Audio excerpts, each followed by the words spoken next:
PRX's win at Masters Toronto was incredible. Not only did it get them the trophy that they've been yearning for so very, very long, but it proved that you can do all of that while sticking with the same core.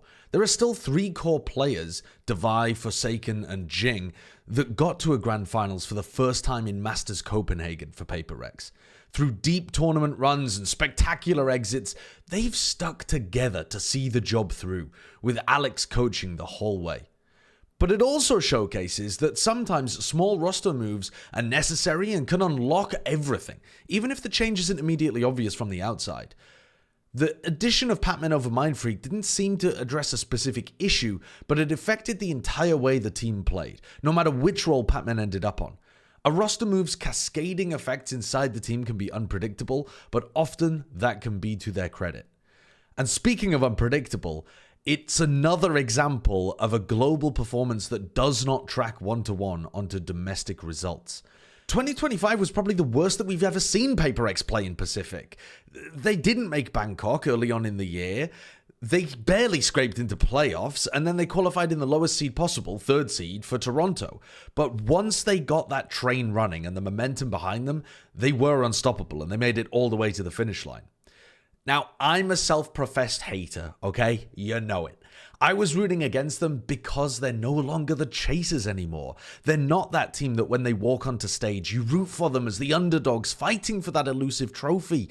Now they're the kids on top, and it's a huge identity and narrative shift. But this win has also changed the narrative massively, spectacularly in some other ways too. In 2021, PRX were part of what we would call the minor regions at the time. They were from Southeast Asia, and at that point, North America and Europe had been dominating the game, while smaller regions like Southeast Asia, Japan, Korea, LATAM, Brazil, they had yet to combine together in various forms, combine their might and look competitive on a global stage. They were pretty far behind. In 2022 and 2023, though, PRX were contesting trophies, and it started right from the offset. At Masters Reykjavik, they came in and made 4th, showing that this year they were for real. In 2022 at Masters Copenhagen, they made it all the way to the Grand Finals through the upper bracket, still showcasing that PRX flair while getting within a hair of a title. In 2023, they were also contesting trophies, despite having to use substitutes in some of their games. They had CGRS, the Gecko One Trick in Tokyo, and they still managed to make it all the way to 3rd place, doing even better than at Champs in 2023 in LA, to leave unfortunately disappointed again without a championship to bring back to Pacific. In 2024, despite the experience of 3 podium finishes at this point, the ground looked shaky underneath PRX, and they were having identity and performance issues at the time, and it ended up being their Pacific rivals, Gen G, who took the first tournament win ever for Pacific. It must have been heartbreaking, man, to sit on the sidelines and watch another team bring the glory back home. But it wasn't PRX, it wasn't even DRX, it was Gen G, and then EDG for China, and then even T1 at Bangkok, who took trophies back for Pacific China, brought them back to the Eastern Hemisphere. It looked like PRX's story would be one that was unfinished, a tale of what-ifs and could-have-beens. But this win in Toronto in 2025 has changed all of that. With this win, it seems inarguable that now, because of their longevity, because of the deep runs that they've had across 2022 and 2023, they have to be considered one of the greatest teams of all time. No longer defined by their failures and disappointments, now they are defined by their successes and their consistency. One win changes all of that in Valorant. In terms of the greatest teams of all time, it's Fnatic on top. They've won 2 trophies, they've made it deep multiple times before, including the finals of the very first LAN. Admittedly with only Boaster now from that roster, but throughout the entirety of Valorant's lifespan, Boaster has steered this Fnatic Ship of Theseus roster into prosperous waters, claiming the top position for themselves. And prior to Toronto, in my opinion, the next best teams would have been the Optic NRG core, and then the Loud core, who were pretty much neck and neck. They'd won a tournament, they'd had 2 finals losses, they'd made a top 3 and a top 4. Incredible performances. Sentinels are the only other argument for who you might have at number 2. They've lifted 2 trophies, the only team to have accomplished that other than Fnatic, but I am using the word team very, very generously there. They're a massively successful organization, but the only player that was on both trophy lifting rosters is TenZ, and the roster was not gradually shifted over time, as Fnatic's was. It had 2 full rebuilds and many smaller changes too. And to me, that means that they don't have that same through line that Fnatic does. I don't consider Sentinels as one of the greatest teams of all time. Or rather, they are still one of, but they're not the second. The greatest orgs of all time, absolutely, put them up at number 2. But to me, I think it makes more sense to think about this discussion in terms of teams, cores, identities. And I don't think they had the same identity at all when they won the very first LAN event as when the org rebounded, TenZ now on Omen, Sassy by his side to capture another trophy at Madrid. So to me, the Optic and the Loud cores were pretty much tied neck and neck in second place prior to Toronto. And PRX has now overtaken them. And when you look at what they've done on paper, they've now got their trophy. They've got the same amount of finals losses as Optic and Loud. And they've also got an extra top 3 finish compared to those teams. That's incredibly impressive, especially considering how dominant those squads are in terms of the psyche of anyone who watched them back in 2022 and beyond. So who else is in the running for the greatest teams of all time? Let's have a look at the candidates. Let's tier list some of them, and then we can have some arguments based on stuff like how impressive the tournament competition was, how good the specific run was as well. But to some degree, the list kind of writes itself with these on-paper accomplishments. But I think at the 5-year mark of Valorant, it's a good time to just take stock and look and see, assess the greatness. I'm going to order these teams within the tiers, right? So PRX, as I've said, they take the first spot in the S tier underneath Fnatic in the GOAT tier. And also, I do think that Loud deserve the nod just slightly over Optic because the tournament that they won was Champs. I'm not normally a big fan of distinguishing between Champs and Masters. I think they're roughly equivalent. But when you have 2 teams that are almost exactly tied with 1 Grand Finals win, 2 Grand Finals losses, a top 3 and a top 4, I think you've got to start using stuff like how difficult the tournaments were to separate these. And I do think Loud slightly edges it with how competitive Champions was that year. Loud, their era extending, or not era, but their period of playing at an elite level extending slightly more recently, and Optics extending slightly more into the past. I'm going to go controversial, though, with the A tier. Sentinels might be the obvious example, because I said that you could make an argument for them to be second, but I'm actually going to leave them out and pop them into the B tier here, which begs the question, who the hell do you have between Sentinels and these other unbelievably good squads? And I'm going to go for the teams that established a period of, maybe dominance is the wrong word, because they all had 1 win in a tournament and 1 loss of the grand finals of another tournament, but a period of time that spanned multiple tournaments, 2 connected tournaments, where they were the team to beat, whether that's because they were making deep runs so consistently, or whether that was because they actually won one of the events. And I think in first place here probably goes Gen G in the A tier. Their performance at Madrid, insanely scary. They were, I think, the team to beat. They came through the upper bracket that looked remarkable up until Sentinels took them down in a 5-map series, an absolute banger. And then they came back instantly afterwards and stomped everybody at Shanghai, like obliterated them. I think this is a real period of excellence for Gen G, something that Sentinels don't quite have because their success has been a little more piecemeal. And to follow up from that, it's a very similar team that's going to come next. It's going to be Evil Geniuses. After they made the roster move to bring in Demon 1 right before Tokyo, and they luckily managed to get him to Tokyo as well, they went on a Cinderella run that was remarkable, but was also consistent, right? They were winning in Americas. They came to Tokyo. They made a grand finals. And then they also win champs later on in the year. Spectacular run, really sick team. Unfortunately, they're not going to go any further up, unlike Gen G, who actually might continue climbing in this tier list. But a really solid run that spanned many, many months of playing at an absolutely elite level.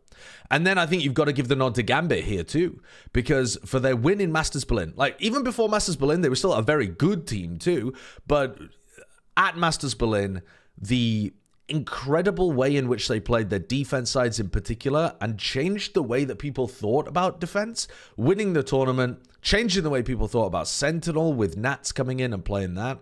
And then cascading that into an almost champs victory too, where they made the grand finals there and just failed at the final hurdle to ascend, who we'll talk about later because have to be included to some degree in the list as a tournament winner.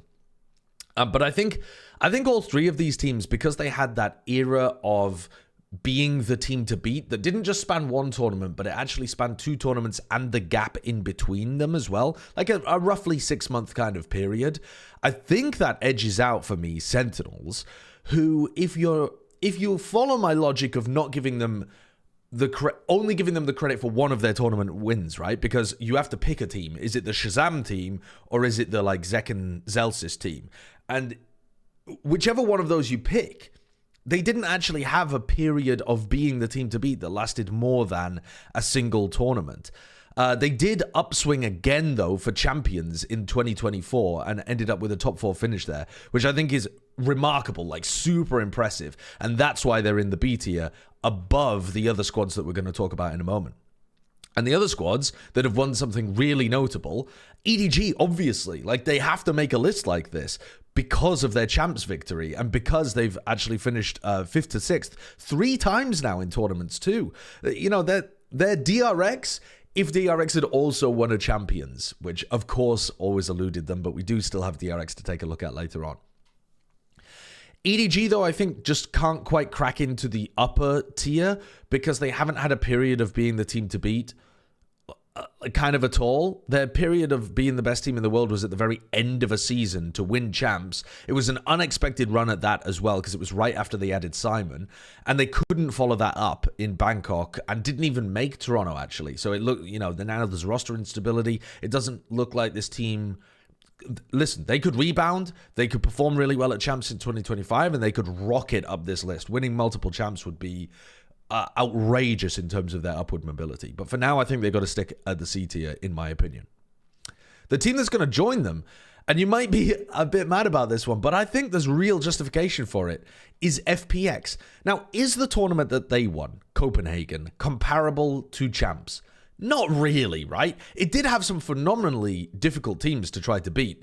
You're playing against Fnatic with Durka and Alpha, yeah. You're playing against Optic when they were at their like actual peak level. You're playing against PRX when they were just starting to enter one of their opportunities to be able to grab trophies.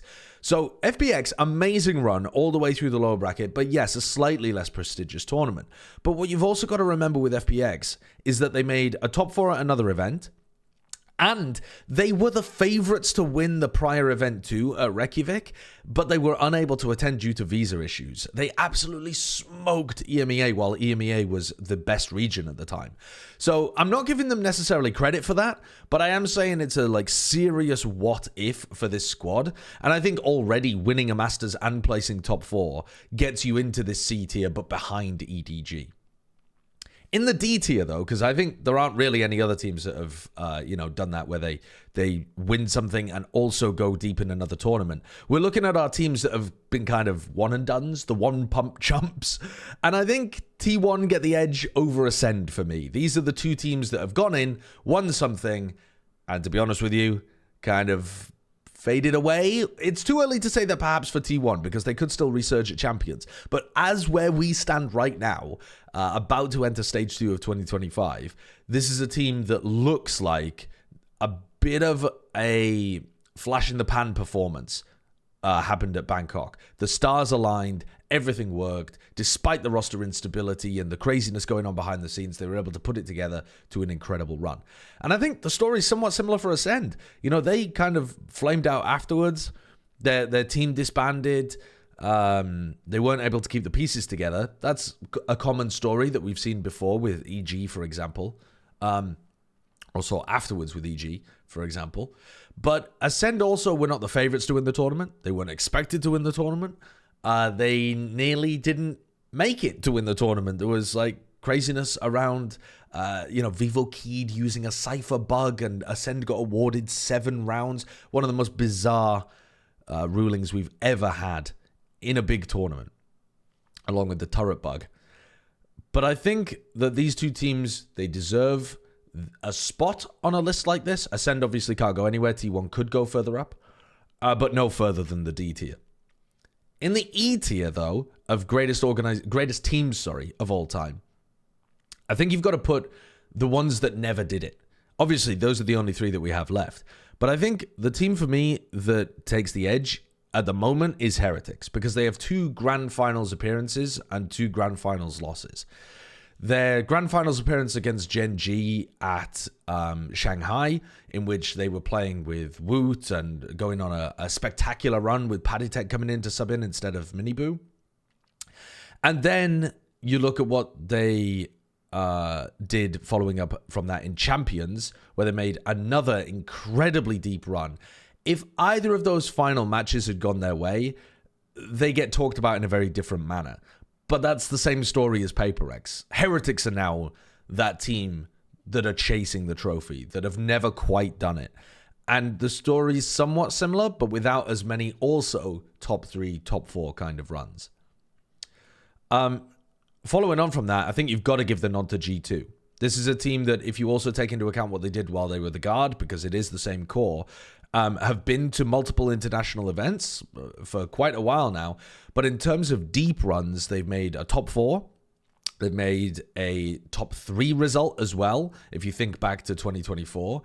And they also had, famously, their Grand Finals loss in Bangkok too. I think a lot of people would have been expecting them to do better than top 4 at Toronto, and that certainly would have pushed them up the list slightly. But to be honest, I'm not even sure it would have pushed them up an entire place if they just made, a top 3. Had they lost in another Grand Finals, I think they would have overtaken Heretics. Had they won, then suddenly we're talking about jumping up tiers there, right? But for G2, again, they're another one of those teams that feels like they're knocking on the door, but they're not quite there yet. And unfortunately, for DRX, I think they're the quintessential team to put into our F tier. They're a team that hasn't even cracked it into a Grand Finals. They constantly look like they could. With old iterations of the roster that were making 5th, 6th many, many times. They've made 5th, 6th 3 times, similar to EDG. But then they've also had a top 4 performance. They also had a top 3 performance at 2022 Champs, an incredible lower bracket finals against Optic. But they've never been able to crack that glass ceiling on themselves, on that core, that Stax and Buzz managed to smash through at Bangkok with T1. And so I think DRX, even if you consider all iterations of them one team, like as Mako being the through line, even if you were to do that, I still think they don't get out of an F tier here just because they've never made it onto a podium except at Champs, and they've never made it into a Grand Finals. They've certainly never won anything. But it, again, feels like there could still be a tournament in DRX's future where they at least make a Grand Finals performance. Let me know what you think of the rankings here of these top 15 teams of all time. I think the Sentinels one in particular will be controversial with people because it very much depends on how you view the identity of a core of a team. But I think they're the only squad, weirdly enough, maybe DRX, but almost irrelevant at the F tier there. But they're certainly the only relevant team to the top level of the discussion where you can really argue about whether or not one of their trophies counts as the greatest team of all time. But throw some arguments in the comments and let me know if you agree with this rankings.